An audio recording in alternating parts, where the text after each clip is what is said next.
Hello everyone, कैसे हो आप सभी लोग। आई होप आप बहुत अच्छे होंगे और अच्छे से तैयारी भी चल रही होगी। सो आज हम करने वाले हैं मंथली एमसीक्यू सीरीज का part 8 for the month of October.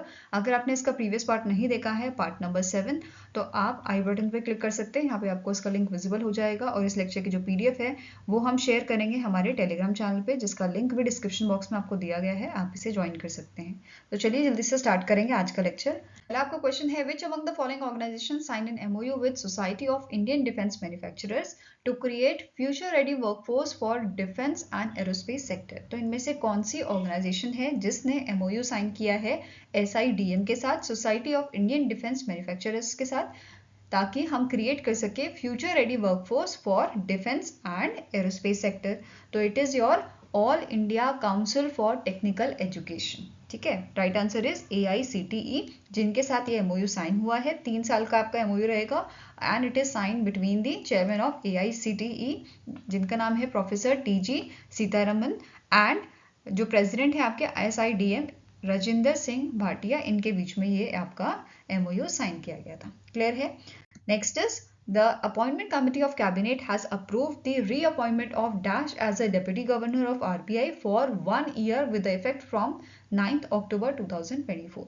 तो इनमें से कौन से शख्स हैं आपके जिनको 1 साल का एक्सटेंशन दिया गया है या 1 साल का रीअपॉइंटमेंट इनका द्वारा किया गया है। तो इनका नाम आपका है M राजेश्वर राव। क्या नाम है इनका? M राजेश्वर राव। आंसर आपका है ऑप्शन नंबर डी। अब आप सभी को पता होगा आरबीआई का गवर्नर एक होता है, बट डेप्यूटी गवर्नर 4 होते हैं। अब कौन कौन से आपके डेप्यूटी गवर्नर हैं? एक तो आपके M राजेश्वर राव जी हो गए, दूसरे हैं MD Patra, then T Rabi Shankar, और दूसरे हो गए आपके स्वामीनाथन जी। क्लियर है।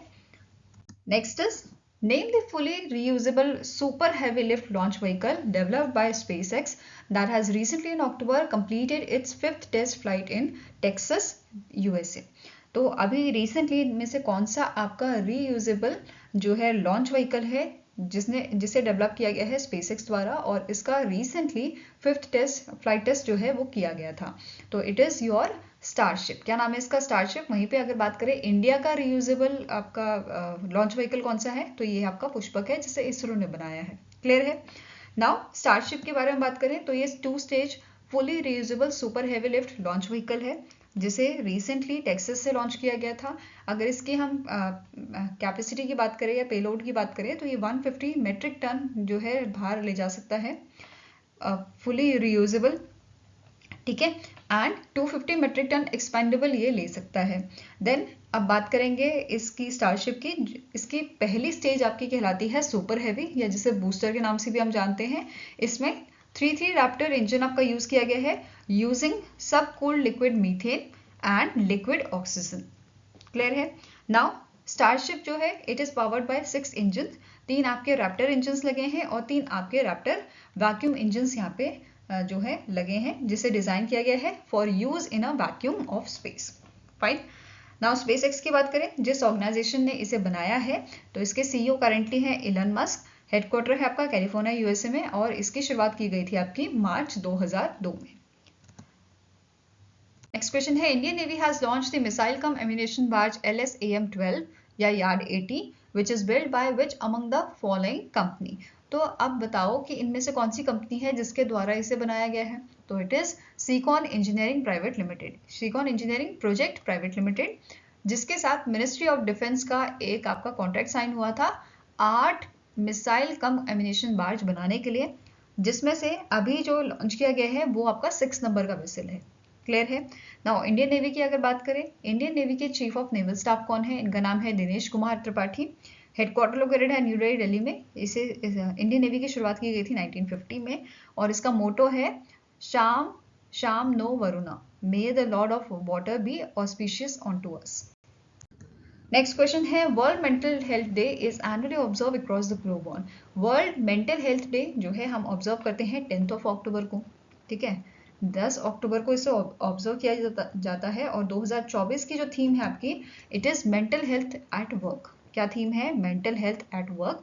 वहीं पे अगर हम इंटरनेशनल सिंबल की बात करें for the mental health, it is green ribbon. Whereas कौन सी ऑर्गेनाइजेशन जो है, कौन सी ऑर्गेनाइजेशन ने स्टार्ट किया था वर्ल्ड मेंटल हेल्थ डे को? तो ये आपकी ऑर्गेनाइजेशन है world federation for mental health. ठीक है। इसके करंट प्रेसिडेंट आपके हैं सुयोशी अकियामा, सेक्रेटरी जनरल है आपके गैब्रियल इवा बिजराव। देन नेक्स्ट आते हैं आपके हेडक्वार्टर इसका विजियाना यूएसए में लोकेटेड है और it is founded in the year 1948। Now next is on occasion of a world post day, जो हम ऑब्जर्व करते हैं एनुअली 9 अक्टूबर को। ठीक है, अब इस ओकेजन पे which state CM has unveiled a commemorative postage stamp title, जिसका नाम आपका क्या है 25 year of progress Mundra port to mark the completion of 25 year of Mundra port. अगर आपको पता है मुंद्रा पोर्ट कहाँ पे है तो आप इसका इजीली आंसर दे दोगे, जो लोकेटेड है आपका गुजरात में। और गुजरात के जो सीएम है भूपेंद्र पटेल जी, उन्होंने यहाँ पे इसे अनवील किया था इस स्टैम्प को। और यहाँ पे बोला गया है, देखो स्टैम्प यहाँ पे देख सकते हो, और यहाँ पे क्या बताया गया है कि जो रेप्लिका है इस स्टैम्प शीट का, ये आपका परमानेंटली डिस्प्ले किया जाएगा नेशनल फिलाटेक म्यूजियम में। फाइन। नेक्स्ट क्वेश्चन है the Indian air force day is annually observe across the India on. Indian air force हम जो इंडियन एयरफोर्स डे या इंडियन एयरफोर्स रेजिंग डे हम ऑब्जर्व करते हैं 8 अक्टूबर को। इसकी शुरुआत आपकी जो है इंडियन एयरफोर्स की वो की गई थी 1932 में। तो 8 अक्टूबर 1932 में हमने जो है इंडियन एयरफोर्स की शुरुआत की थी, या इसका फाउंडिंग ईयर आप बोल सकते हो। ठीक है, अब कौन सा एडिशन इस बार ऑब्जर्व किया था हमने इंडियन एयरफोर्स का, तो इट इज 92nd। थीम इसकी थी भारतीय वायुसेना सक्षम सशक्त आत्मनिर्भर। भारतीय वायुसेना सक्षम सशक्त आत्मनिर्भर। क्लियर है। नाउ इंडियन एयरफोर्स की बात करें तो इसके चीफ ऑफ एयर स्टाफ कौन है, इनका नाम है air chief marshal Amarpreet Singh. Headquarter आपका जो है दिल्ली में लोकेटेड है, न्यू दिल्ली में। इसे 1932 में स्टैब्लिश किया गया था और इसका मोटो है touch the sky with glory. Okay, next question है name the tennis player who has recently in October announce his decision to retire from professional tennis after the Davis Cup 2024, जो आपका नवंबर के मंथ में होना है। From 19th to 24th नवंबर 2024 को ये आपका शेड्यूल किया गया है, और कहाँ पे होगा, ये स्पेन में होगा। फाइन। तो आंसर यहाँ पे आपका है राफेल नडाल ने यहाँ पे अनाउंसमेंट की है, जो स्पेन के आपके टेनिस प्लेयर हैं, कि ये अपना रिटायरमेंट ले लेंगे आफ्टर द डेविस कप। अब डेविस कप की बात हो रही है तो डेविस कप जो टाइटल है राफेल नडाल जी ने कितनी बार जीता है, 4 बार जीता है, 2004, 9, 11 और 19 में।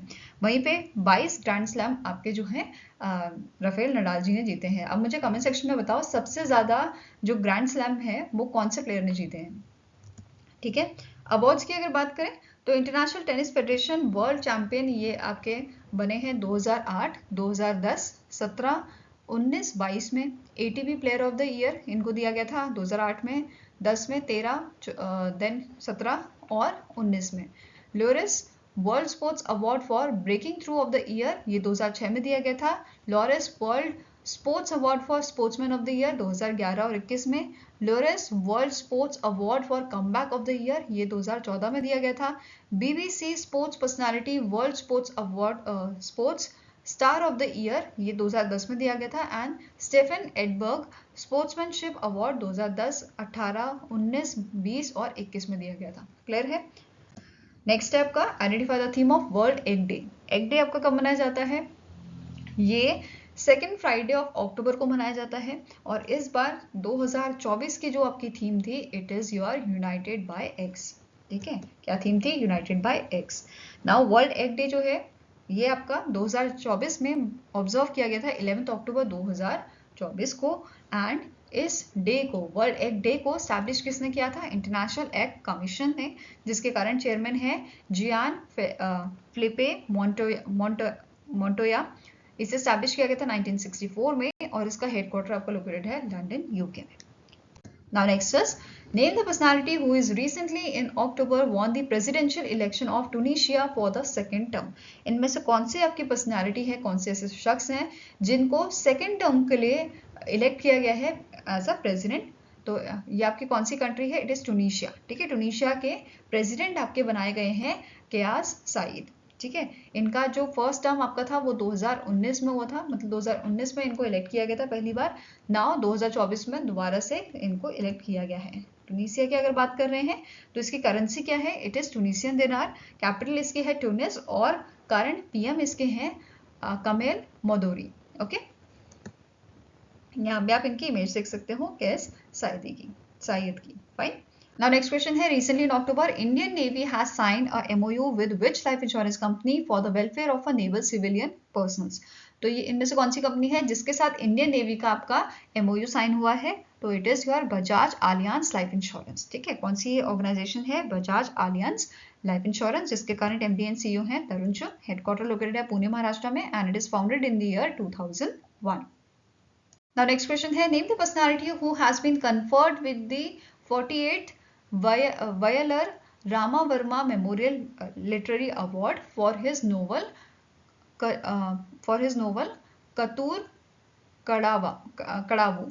तो इनमें से कौन से शख्स हैं जिनको इनकी नॉवल के लिए 48th viral Rama Verma memorial literary award दिया गया है? इनका नाम है अशोकन चरुवेल। ठीक है, आंसर आपका हो जाएगा ऑप्शन नंबर सी। और अगर बात की जाए जो 47th एडिशन था उसमें किसे अवार्ड दिया गया था, तो इनका नाम है श्री कुमारन थम्पी। ठीक है, 2023 का अवार्ड इन्हें दिया गया था। फाइन। अब जो ये अवार्ड है ये बेसिकली आपका रखा गया है किसके नाम पे? वायलर रामा वर्मा के नाम पे, जो पोएट और लिरिसिस्ट थे मलयालम लैंग्वेज के। और इनकी डेथ एनिवर्सरी पे दैट इज 27th अक्टूबर को ये अवार्ड प्रेजेंट किया जाता है रेसिपिएंट्स को। ठीक है, इस बार अशोकन चरुवेल जी को ये अवार्ड दिया गया है। और अवार्ड में यहाँ पे एक कैश आपका जो है कैश प्राइज दिया जाता है और एक ब्रॉन्ज स्कल्पचर यहाँ पे प्रोवाइड किया जाता है। ठीक है, तो ये सारी चीजें आपको ध्यान में रखनी है। नेक्स्ट क्वेश्चन है, who has recently taken oath as a chief minister of Haryana? तो इनमें से कौन से पर्सन हैं जिन्होंने सेकेंड टर्म के लिए अपना ओथ लिया है as a CM of Haryana? तो इनका नाम है नायब सिंह सैनी। क्या नाम है? नायब सिंह सैनी। और इनसे पहले ये आपका CM का पद किसके पास था? मनोहर लाल खट्टर जी के पास था, जिन्होंने 2024 के जो आपके लोकसभा इलेक्शन हुए थे उस टाइम पे रिजाइन दिया था। फाइन। नाउ गवर्नर की बात करें तो गवर्नर भी यहाँ पे आपके हैं बंडारू दत्तात्रेय। ठीक है, इनका नाम भी कभी कभी पूछ लिया जा सकता है, तो ये पता होना चाहिए। Now next question is, in which bank the Life Insurance Corporation of India has increased its share from 4.05% to 7.10%? इनमें से कौन सा बैंक है जिसमें LIC ने अपना शेयर इंक्रीज किया है 7.10% तक ये कर लिया है? तो it is bank of Maharashtra. कौन सा बैंक है आपका? Bank of Maharashtra. Now starting information देखेंगे दोनों ही ऑर्गेनाइजेशंस की। तो पहला आपका है LIC, MD and CEO currently इसके हैं सिद्धार्थ मोहंती। हेडक्वार्टर लोकेटेड आपका मुंबई महाराष्ट्र में और इसे 1956 में आपका स्टैब्लिश किया गया था। वहीं पे बैंक ऑफ महाराष्ट्र की बात की जाए तो इसके करंट MD एंड CEO हैं निधु सक्सेना। हेडक्वार्टर है आपका पुणे महाराष्ट्र में और इसे 1935 में स्टैब्लिश किया गया था। और नेक्स्ट क्वेश्चन है, वर्ल्ड स्टैंडर्ड डे और international standard day is annually observe across the globe on? तो it is observe on the 14th October. और इस डे को ऑब्जर्व किया जाता है by the members of IAC, International Electrotechnical Commission, International Organization for Standardization that is ISO, International Telecommunication Union द्वारा। ठीक है, इनके मेंबर्स द्वारा इसको ऑब्जर्व किया जाता है। और 2024 की आपकी थीम थी shared vision for better world, standards for changing climate. Standards for changing climate. Fine. Next question है, the international day of a girl child is annually observe across the globe on dash? तो globally international day of girl child हम मनाते हैं 11th अक्टूबर को। और 2024 का इसका theme था girls vision for future. Girls vision for future. अब यहाँ पे जो यूनाइटेड नेशन चिल्ड्रंस फंड है उन्होंने एक रिपोर्ट भी रिलीज की थी जिसका नाम है first global and regional estimates on sexual violence against children. इस रिपोर्ट में मेंशन किया गया था कि 8 में से 1 लड़की या जो विमेन होते हैं, ठीक है, महिला, उनके साथ रेप या सेक्सुअल असॉल्ट जैसी घटनाएं होती हैं बिफोर द एज ऑफ 18। दूसरा पॉइंट यहाँ पे जो मेंशन किया गया था कि जो सेक्सुअल वायलेंस है अगेंस्ट चिल्ड्रन ये आपका काफी बढ़ गया है। सबसे ज्यादा ये देखने को मिला है सब सहारा अफ्रीका में, जिसमें आपके जो है 20%, अगर परसेंटेज की बात करें तो ये 22% जो है बढ़ा है, which is followed by eastern and south eastern Asia 8%, then central and southern Asia में 9% है और यूरोप एंड नॉर्थ अमेरिका में ये 14% के आसपास आपका है। ठीक है, इतना मतलब इंक्रीज हुआ है। फाइन। नाउ नेक्स्ट पॉइंट आपका क्या बोल रहा है, गर्ल्स एंड वुमेन्स के साथ तो ये होता ही है, साथ में बॉयज एंड मेंस के साथ भी होता है। मतलब 11 में से 1 बच्चे के साथ उनकी जो चाइल्डहुड है उस टाइम पे रेप या सेक्सुअल असॉल्ट जैसी घटनाएं उनके साथ होती हैं, ये सब भी यहाँ पे मेंशन किया गया था। नाउ अब बात करें यूनिसेफ की। यूनिसेफ के एग्जीक्यूटिव डायरेक्टर कौन है? इनका नाम है कैथरीन रसल। हेडक्वार्टर्स का लोकेटेड आपका न्यूयॉर्क यूएसए में and it is founded in the year 1946। Okay, next question है world arthritis day is annually observe across the globe on. So world arthritis day हम ऑब्जर्व करते हैं 12 अक्टूबर को। तो answer क्या हो जाएगा आपका? Option number B. और इस बार का इसका एडिशन था 29 2024 का। और एडिशन और इसका थीम क्या था आपका? Inform choices better outcomes. Inform choices better outcome. Okay, next question है the Uttar Pradesh CM Yogi Adityanath recently in October unveiled the logo, website and app for Mahakumbh Mela 2025 in Prayagraj. The UNESCO recognized the Kumbh Mela as an intangible cultural heritage of humanity in dash year. So जो कुंभ मेला है आप सभी को पता है, जो आपका महाकुंभ होता है वो 12 साल में होता है, वेरस जो अर्ध कुंभ होता है आपका वो 6 साल में होता है ना। तो इस बार 2025 में आपका महाकुंभ होना है, जो फुल कुंभ होता है 12 साल में होता है। ठीक है, इससे पहले 2013 में ये हुआ था। अब कहाँ कहाँ पे ये होता है? 4 जगहों पे होता है। प्रयागराज में होता है, ठीक है, दूसरा हरिद्वार, उज्जैन और नासिक में। तो ये 4 जगह है जहाँ पे ये मेला आपका लगता है। फाइन। अब यूनेस्को ने कुंभ मेला को जो है रिकॉग्नाइज किया था intangible cultural heritage of humanity. कौन से साल में? 2017 में किया था। ठीक है, आंसर यहाँ पे क्या हो जाएगा आपका? Option number C. नाउ अब यहाँ पे कुंभ मेला का लोगो जो है इनॉग्रेट किया गया था सीएम योगी आदित्यनाथ जी ने। अब ये होगा कब? ये आपका 13 जनवरी से 26 फरवरी तक चलेगा। ठीक है, और लोगों की अगर बात करें तो लोगों में आपका एक कलश है, यहाँ पे आप देख पा रहे हो कलश जिसमें ओम लिखा हुआ है। ठीक है, इसमें आपके हनुमान जी की फोटो यहाँ पे आप देख सकते हो। यहाँ पे मंदिर इंक्लूड किया गया है और सर्व यहाँ पे क्या लिखा है? महाकुंभ प्रयागराज 2025 एंड सर्व सिद्धिप्रद कुंभ। ठीक है, ये चीज यहाँ पे लिखा हुआ है, आप आराम से वीडियो पॉज करके इसे देख सकते हैं। Now next question है the United Nations General Assembly has recently in October elected dash new members to United Nations Human Rights Council for the term 2025-2027. तो आपको यहाँ पे बताना है कितने मेंबर्स को इलेक्ट किया गया है। तो टोटल 18 मेंबर्स हैं। कौन कौन से मेंबर्स रहेंगे? Benin, Bolivia, Colombia, Cyprus, Czechia, Democratic Republic of Congo, then Ethiopia, Gambia, Iceland, Kenya, Marshall Island, Mexico, North Macedonia, Qatar, Republic of Korea, Spain, Switzerland and Thailand.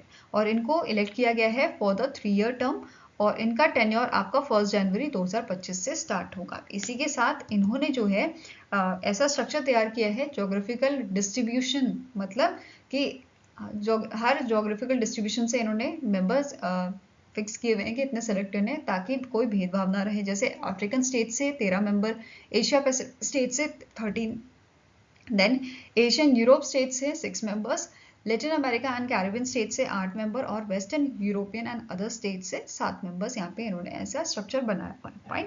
Now United nation human right council की अगर बात करें तो इसके current president कौन है? उमार जेनेबर। Headquarters का located आपका जिनेवा स्विट्जरलैंड में और इसे 2006 में इसकी शुरुआत की गई थी। फाइन। नेक्स्ट क्वेश्चन है which country sent its representative to the ASEAN summit, जो आपकी 21st एडिशन हुई थी लाओस में, for the first time in 3 years due to their inability to put an end to conflict between military and pro democracy forces. तो ये आपकी country है Myanmar. Fine, it is your Myanmar. Next आपको question है recently in October Indian navy has inaugurated its first memorial सतर्क park in डैश dedicated to honouring military intelligence personnel who lost their lives in this service. तो military intelligence personnels के लिए जो शहीद हो गए हैं उनके याद में इस मेमोरियल को बनाया गया है। ठीक है, जिसका नाम क्या रखा है? सतर्क पार्क, और इसे पुणे महाराष्ट्र में इनॉग्रेट किया गया था। अब जो ये मेमोरियल पार्क है इसे कंस्ट्रक्ट किया गया है military intelligence training school and depot द्वारा, जो इसे मेंटेन और ऑपरेट करेगा और इसे ये इन्होंने बेसिकली कौन सी ऑर्गेनाइजेशन का सपोर्ट लिया था for this initiative? It is roadway solutions India infra limited, that is RSIL और MINTSD ने मिलके इस मेमोरियल को बनाया है, जो पुणे महाराष्ट्र में इनॉग्रेट किया गया था। अब इसे इनॉग्रेट किसने किया था? जो प्रदीप कुमार चहल हैं, lieutenant general colonial commandant of intelligence corps and commandant of military intelligence training school and depot. ठीक है, नाउ जो ये पार्क है इसमें 40 मिलिट्री इंटेलिजेंस पर्सनल जो है उनको यहाँ पे उनकी आप छवि यहाँ पे देख पाएंगे. फाइन. नाउ नेक्स्ट क्वेश्चन है, which state has launch India's first state level cyber command and control centre in partnership with the Larsen and turbo technology services limited. तो इनमें से कौन सा स्टेट है जहां पे इंडिया का पहला state level cyber command and control centre आपका इनॉग्रेट किया गया है? तो इट इज इनॉग्रेटेड इन दी महाराष्ट्र. ठीक है, महाराष्ट्र में इनॉग्रेट किया गया है और इसका मेन एम है कि जो साइबर इंसिडेंट है उनको इन्वेस्टिगेट करने में पूर्ति हो, या बेसिकली उसको जो स्पीड है, जो एफिशिएंसी है वो इंक्रीज हो. इस वजह से इस सेंटर को लॉन्च किया गया है. अब इस काम में फुर्ती लाने के लिए, तेजी लाने के लिए हम टेक्नोलॉजीज यहाँ पे यूज करेंगे. आर्टिफिशियल इंटेलिजेंस जैसी ब्लॉकचेन टेक्नोलॉजी हम यहाँ पे यूज करेंगे. फाइन. इसके अलावा आपके 50 global forensic and cyber security tools भी यहाँ पे यूज किए जाएंगे. फाइन.